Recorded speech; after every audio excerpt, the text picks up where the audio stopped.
ఈరోజు press meet పెట్టడం ముఖ్య ఉద్దేశం ఏమంటే, మొన్న మేము కొన్ని పాల్పాటి ఆంజనేయ స్వామి గురించి, అక్కడ జరిగిన అవినీతి గురించి, అక్కడ జరిగిన అభివృద్ధి గురించి మేము మాట్లాడినాం.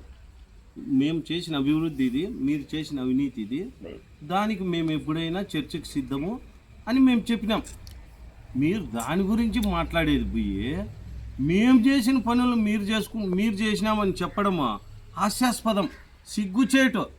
ఎప్పుడు కూడా ఒకరి క్రెడిట్ను మనం క్రెడిట్ చోరీ చేయడము అది చాలా తప్పిదము. అది గ్రామ వాసులు, నల్లచెరువు గ్రామంలో ఉండే వాళ్ళందరూ గమనిస్తూ ఉంటారు. ముఖ్యంగా ఫస్ట్ 2004లో మోహన్ రెడ్డి సార్ ఎమ్మెల్యే అయినప్పుడు మోహన్ రెడ్డి సార్ గ్రాంట్లోనే మోహన్ రెడ్డి సారే దానికి టెంకాయ కొట్టి వాటర్ ట్యాంక్ ఇచ్చినాడు బుట్లో. అప్పటికే బోరు ఉండే, అప్పటికేం ప్రసాదాన్ని ఎమ్మెల్యే కాదు, మోహన్ రెడ్డి సారే ఎమ్మెల్యే. కుంట్లపల్లి నుంచి పైప్ లైన్తో ట్యాంకుకి నీళ్లు పెడతా అంటివి. అది మీకు తెలిసినో తెలదో మాకు తెలియదు. పెడతా అంటివి, నీళ్ళు కూడా బాగుండే, చేసుకుంటా పోతా అంటివి. అది అయిపోతే తారు రోడ్లు అన్నారు. తారు రోడ్లు నువ్వు ఎస్టిమేట్లు వేసిండేది చెప్తా ఉండవు. అట్లా ఎస్టిమేట్లు వేసేది కాదు చెప్పేది. భూమి పూజ చేసి రోడ్డు అయిపోయి ఫస్ట్ స్టార్టింగ్ చేసేటప్పుడు రోడ్డు వర్క్ చేసి టెండర్ పిలిచి రోడ్డు స్టార్ట్ చేసి ఊర్ల మీద ఎక్కడన్నా సమస్యలు వస్తే భూముల సమస్యలు మేము వైఎస్ఆర్ కాంగ్రెస్ పార్టీ నాయకులంతా ముందరుండి మొత్తము స్థలము పాల్పాడి దీనికి రోడ్డు చాలా ఇరుగ్గా ఉండే. అప్పుడు అందరికీ తెలుసు, చాలా ఇబ్బందులు పడతాండ్రి, జారి పడిపోతాండ్రి. మేము స్థలాలన్నీ ఆనందరెడ్డి అన్న కావచ్చు, సోమిరెడ్డి అన్న కూడా సబ్ కాంట్రాక్టరే, దాంట్లో అందరూ కలిసి నాయకులంతా పోయి రైతులను అడుక్కొని వెడల్పు చేసి మేము స్థలాలు సేకరించి రోడ్డు వేయించి ఆ రోడ్డును స్టార్టింగ్ రోడ్డు ఓపెనింగ్ పెట్టి ఈ నుంచి నడుచుకొని పోతే మేము వేసినామంటే ఎవరన్నా ఏమంటారు చెప్పండి? ఇంత దిగజారుడు రాజకీయాలు అవసరమా? ఎందుకు ఇంత దిగజారు మాట్లాడుతుంటారు అని గ్రామ ప్రజలంతా ముక్కును వేలేసుకుంటాండారు. ఇంకోటి మెయిన్ కమ్యూనిటీ హాల్ అన్నారు. కమ్యూనిటీ హాల్ గురించి చాలా పెద్దగా ఉంది. అది పార్థసారథి అన్న 5 లక్షలు ఇచ్చినాడు అప్పట్లో. బేస్మట్టం తాకి మొత్తం తినేసి బేస్మట్టమే 5 లక్షలు చేసేసి నిలబెట్టేసారు. 5 లక్షల్లో ఎస్టిమేట్లో అయిపోవాలి అది అప్పట్లో. అప్పుడు వర్క్ కాస్ట్ తక్కువ, డబ్బులు తక్కువలో అయిపోతుంది. ఇప్పుడు కూడా అగ్రికల్చర్ ఆఫీస్ ఉంది, 5 లక్షల రూపాయలే ఎస్టిమేషన్, 4.5 లక్షల్లో ముగించినాం మేము అప్పటి కాలంలో. అదేవిధంగా దాన్ని చేస్తే మీరు అన్నీ అప్పుడు కూడా అవినీతి చేసి, సదరు కాంట్రాక్టర్ అవినీతి చేసి, తెలుగుదేశం గవర్నమెంట్లో తెలుగుదేశం లీడర్ అవినీతి చేసి వాటికి నిలిపేస్తే మేము తోపుదుర్తి కవితమ్మ జడ్పీ చైర్మన్ అయినాక మేము 5 లక్షలు గ్రాంట్ తెచ్చి మళ్ళా బేస్మట్టం పగలగొట్టి పిల్లర్లతో సహా వేసి మేము స్లాబ్ వేసి ప్లాస్టింగ్ చేసినాం. తర్వాత లోకల్గా ఒక టెంపుల్ కమిటీ ఏర్పడింది, పెద్ద మనుషుల సమక్షంలో, పార్టీలకు అతీతంగా ఏర్పడింది. అప్పుడు ఏర్పడినప్పుడు పరుచూరు నగేష్ గారు చైర్మన్గా ఉన్నప్పుడు మా అందరి సహకారంతో, నేను సర్పంచ్ను కూడా, మా నల్లచెరువు గ్రామ పంచాయతీలోనే ఉండేది అది, నేను సర్పంచ్గా ఉన్నప్పుడు మేమందరి సహకారంతో ఆయన కూడా వర్క్ చేసినాడు. వర్క్ చేసి 5 లక్షల రూపాయలు టెంపుల్ దేవుని డబ్బులే వాడిండేది. చాంద్ బాస్ అన్న ఇచ్చిన గ్రాంట్ పని చేయలే, ఇంతవరకు బిల్లు కాలే. బోర్డు ఉంది అంతే. మీరు ఊహించుకుంటాడారేమో అది మా గవర్నమెంట్లో వచ్చిన డబ్బులనే. మీ గవర్నమెంట్ డబ్బులు కాదు, ఏం కాదు, వచ్చిండే డబ్బులు మాదే, మా డబ్బులే. 10 మంది మాలాంటి వాళ్ళు చందాలు వేసుకున్న డబ్బులే అవన్నీ. మీరు ఈరోజు అది కూడా మాదని మాట్లాడుతుంటారు, అది కూడా నవ్వుకుంటాండారు. ఇంకోటి, మేము చాలా అభివృద్ధి చేస్తున్నాము టెంపుల్ అంటే సంతోషం, మేము కూడా యాక్సెప్ట్ చేస్తాం, మేము కూడా సహకరిస్తాం. ముందు సంవత్సరం టెంకాయల డబ్బులు కూడా ఇంకా పెండింగ్ ఉందంట. మీరు ఎందుకు ఇప్పించుకోలేకపోతున్నారు? మీ పార్టీ వాళ్ళనే, ఎన్నిపోటు పార్టీ వాళ్ళనే, గుడ్డెల పార్టీ అని మీరేం బాగానే మాట్లాడుతుంటారు, నోరు తిరుగుతుందని. మాకు కూడా నోరు తిరుగుతుంది ఎన్నిపోటు పార్టీ అని. ఇవన్నీ మానుకొని ఆరోగ్యకరమైన వాతావరణంలో మనమందరము ఊరూళ్ళమయ్యా, మనం ఎందుకు ఎత్తేసుకోవాలయ్యా? మేము అడిగిన దానికి సమాధానం చెప్పండి, మీరు అడిగిన దానికి మేము సమాధానం చెప్తామా? ఇంకో పెద్ద మనిషి నేను సర్పంచ్ ఉన్నప్పుడు అవినీతి జరిగింది అన్నాడు. నువ్వు చేతగా నోని వయ్యి, నీ చేత కాక నీ చేతగాని తనంతో ఆడ అన్యాయం జరిగింది అని చెప్తాడు. నీ అట్లా చేతగాని వాళ్ళకు పదవులు అనుభవిస్తే అట్లే ఉండేది. మా హయాంలో ఏదన్నా అవినీతి 100 రూపాయలు చూపించమన్నా గొంతు ఇట్లా కోసుకుంటాం. నువ్వు చెప్తాడావు ఈరోజు బిల్లులు లేవు, డబ్బులు లేదు, బిల్లులు ఎప్పుడన్నా రాని మేము చేస్తాము, నీళ్ళ పని ఎంత కష్టపడి చేస్తాను అంటాడావు. నువ్వు డబ్బులు లేకపోయినా, డబ్బులు ఉన్నా, పదవి లేకపోయినా నేను నల్లచెరువు గ్రామ పంచాయతీ కోసము నా సొంత ఆస్తులమ్మే నల్లచెరువు గ్రామంలో వైఎస్ఆర్ లేదు, టీడీపీ లేదు, బీజేపీ లేదు, ఎంఐఎం లేదు, ప్రతి ఇంటికి నేను నీళ్ళు తోలినా, ప్రతి ఇంటి తలుపు తట్టినా, అర్ధరాత్రిలో కూడా నీళ్ళు తలుపు తట్టి నా భూములు అమ్మి నేను ఖర్చు పెట్టి చేసిన. ఆ రోజు కూడా జగన్మోహన్ రెడ్డి ఫోటో వేసే తోలినా నేను నీళ్ళు, వైఎస్ఆర్ కాంగ్రెస్ పార్టీ నీళ్ళు ఇవ్వని తోలినా నేను నీళ్ళు. మీకు ఇప్పుడు కూడా చూసుకోండి, ఫేస్బుక్లో పెట్టింటాం. నువ్వేం చేసింది ఏం లేదు, నువ్వు అవహేళనగా మాట్లాడుతాండావు, డబ్బు గర్వంతో మాట్లాడుతాండావు. జనాలు గమనిస్తాండారు.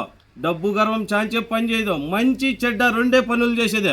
మేము బీదోళ్ళం, రైతులు, మేము సేద్యం చేసుకుంటోళ్ళము, మేము మాకు ఎవరికి మోసం చేసేది తెలుదు. నువ్వు దొంగతనాలు చేసినారంటాడు.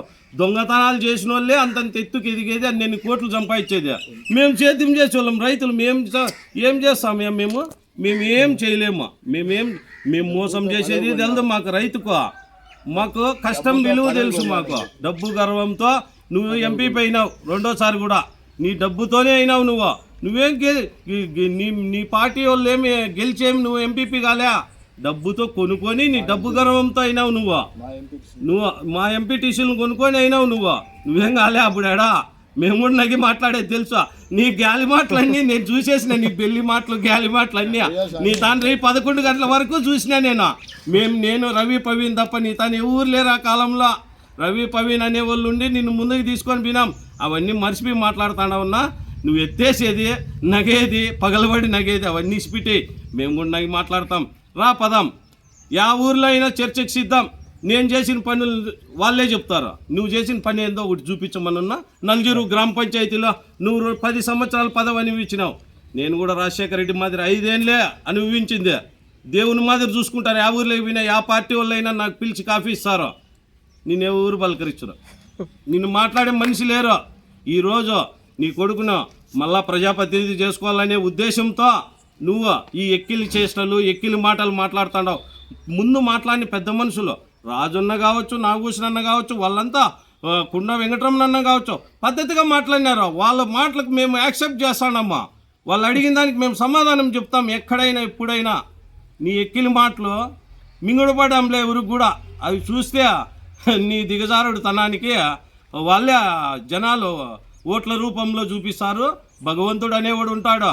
డబ్బున్నోడు, డబ్బు లేనోడు ఏముంది. నా తాను డబ్బు లేదు. ఇప్పుడు కూడా నేను 10 మందికి అన్నం పెడతాడా. నేను 10 మందికి ఎవడన్నా ఏది జరిగినా కూడా 10 రూపాయలు నేను డబ్బులు ఖర్చు పెడతాడా నా భూములు అమ్మే. నీకు ఆ దమ్ము ధైర్యం లేదు. ఎందుకంటే మీరు వ్యాపారం రూపంలో చేసుకుంటా అంటే దందాల్లో మీరు మిగిలిపెట్టుకునే డబ్బులతో మీకు గర్వం ఒకటి వచ్చింది అంతే. దేవుడు గర్వం ఇచ్చినాడు మీకు, మాకు అభిమానం ఇచ్చినాడు. మాకు పార్టీలతో పని లేకుండా మేము పని చేస్తాం. మాకు అందరూ ఒకటే. ఇప్పుడు వాళ్ళు మాట్లాడినారు మంచి మాటలు, నేను దానికి నేను కట్టుబడినా. రేపు పొద్దున కూడా రాజన్న నువ్వు అన్నావు, నేనే చెప్పినాను ఆనందరెడ్డి అన్నకు, ఇట్లా మీరు ధర్నాలు చేయండి అన్న, మీరు అది చేయండి ఇది చేయండి, మా వాళ్ళు ఫ్రాడ్ చేసినారన్నావు. సిద్ధం, నేనేమిటికైనా సిద్ధం. ఇప్పుడు చెప్పిన అన్ని మాటలకు ఈ ఆనందరెడ్డి అన్నతో చెప్పిండే దాంతో సహా నీకు ధర్నా చేయమని, దానికి నేను సిద్ధం. ఏమిటికైనా ప్రమాణమైనా చేస్తా, ప్రాణమైన తీసుకుంటా. నేను చెప్పింటే మీరు ఎక్కడైనా మీరు చెప్పిండేటివన్నీ తప్పు అని నేను వైఎస్ఆర్ కాంగ్రెస్ పార్టీ తరపున నేను ప్రమాణం చేస్తా. నువ్వు టీడీపీ పార్టీ తరపున నువ్వు ప్రమాణం చేయి, నేను కూడా ఒప్పుకుంటా దానికి. నువ్వు చేయి నీ తరపున. ఇవన్నీ మేము వాటర్ ట్యాంక్ కట్టినాము, మేము రోడ్లు వేసినాము, మేము కమ్యూనిటీ హాల్ కట్టినాము, మేము ఇది చేసినాము. లడ్డూలు కూడా 3 సంవత్సరాలకు నేను చెప్పింది ఏమన్నా, 3 సంవత్సరాలకు సంవత్సరానికి 3,50,000 4 లక్షలు అంటే 3 సంవత్సరం ఇదే. దీన్నన్నా మీరు సరిదిద్దుతారని చెప్పినా నేను. ఇవి కూడా సమస్యలే. గుడికాడ 1,00,000 మంది 1,50,000 మంది వస్తారని చెప్పినాడు ప్రసాద్ అన్న. ఆ 1,50,000 మంది సమస్యలు తీర్చమనే నేను చెప్తాండేది. అది కూడా డబ్బులు వస్తే రేపు పొద్దున ఏమిటికన్నా ఉపయోగపడుతుంది అని చెప్తాండేది నేను. అది దందా జరిగిందనేది వాస్తవం. దీనికి కూడా నేను ప్రమాణకానికి సిద్ధమా. ఇప్పుడు మనము శ్రావణవాస ఉత్సవాలకు ముందు మనం ఇట్లా ఊర్లలో మనము ప్రగల్భాలు పలుకుంటా అంటే మీ తరపున మీరు మా తరపున మేము వచ్చే భక్తులకు ఏంది లేపాడు గొడవలు జరుగుతున్నాయంట అని రాకుండా పోయే ప్రమాదం ఉంది కాబట్టి మీరు ఏం మాట్లాడినా మీ మాటకి ఇంకా బదులు చెప్పము, మీ మాటకి ఇంకా మేము స్పందించము. దానికి అంత అవసరం కూడా లేదు. ఎందుకంటే ఆ పాలపాటి దీన్ని ఆంజనేయ స్వామి చూసుకుంటాడు. నా హెల్త్ బాగుంది, బాగా ఆరోగ్యకరంగా, నేను 48 సంవత్సరాలు నాకు ఆరోగ్యంగా ఉన్నా. నేను నీతిగా బతికిండబట్టి నేను ఆరోగ్యంగా ఉండేది. దీనికి ఏదైనా కూడా ఎక్కడైనా ప్రమాణానికి సిద్ధము. ఇంతటితో మీకు చెప్తాను, శ్రావణవాస ఉత్సవాల తర్వాత మళ్ళా చర్చకి సిద్ధం. మీరు ఎప్పుడైనా పిలిచండి, డేట్ చెప్పండి. లేదా మమ్మల్ని పిలిచమంటే మేము డేట్ చెప్తాం. ఎక్కడైనా మేము మాట్లాడిన మాటలకు మేము ప్రమాణికానికి సిద్ధంగా ఉన్నాం. ప్లస్ మేము మీరు అడిగిన దానికి మేము ప్రమాణికానికి సిద్ధంగా ఉన్నాం. ఆనందరెడ్డి అన్నకు నేను ఏందో అవినీతి చేసినాడని చెప్పిండే దానికి కూడా నీతో చెప్పినానని నువ్వు చేయాల, నువ్వు నాతోనే చెప్పినారన్నావు, నీతో చెప్పినారని నువ్వు చేయాల. దీనికి ప్రమాణికానికి సిద్ధంగా ఉన్నాం. మీరు ఏం మాట్లాడినా, మీరు ఏమి ఉపయోగించినా మేము ఇంకా మాట్లాడడం. వైఎస్ఆర్ కాంగ్రెస్ పార్టీ పండగల ముందర అలజడి సృష్టించే పని మాకొద్దు. మేమందరము సేవ చేస్తాం. మీరు పిలిస్తే రాండి అంటే మేము కూడా ఏదైనా మాకు తోచిన పని మీరు చేయమంటే చేస్తాం. పిలిచండి, ఊరు మనుషులుగా పిలిచండి, పార్టీ మనుషులుగా వద్దు. ఊరి మనుషులుగా, ఊరి పెద్ద మనుషులుగా ఆంజనేయ స్వామి ఉన్నతిని కోరుకుందాం. ఆంజనేయ స్వామికి పని చేద్దాం. మీరంటే ఎప్పుడు పని చేయలేం, మీకు ఆ అలవాటు లేదులే. మేము ఎప్పుడు చేసిన వాళ్ళం కాబట్టి మాకు ఆ అలవాటు ఉంది, మేము చేసే శక్తి ఉంది మాకు. ఈ అవకాశం ఇచ్చిన పెద్దలందరికీ కృతజ్ఞతలు తెలియజేసుకుంటున్నాం. నీకు ఆరోగ్యం బాగాలేదు.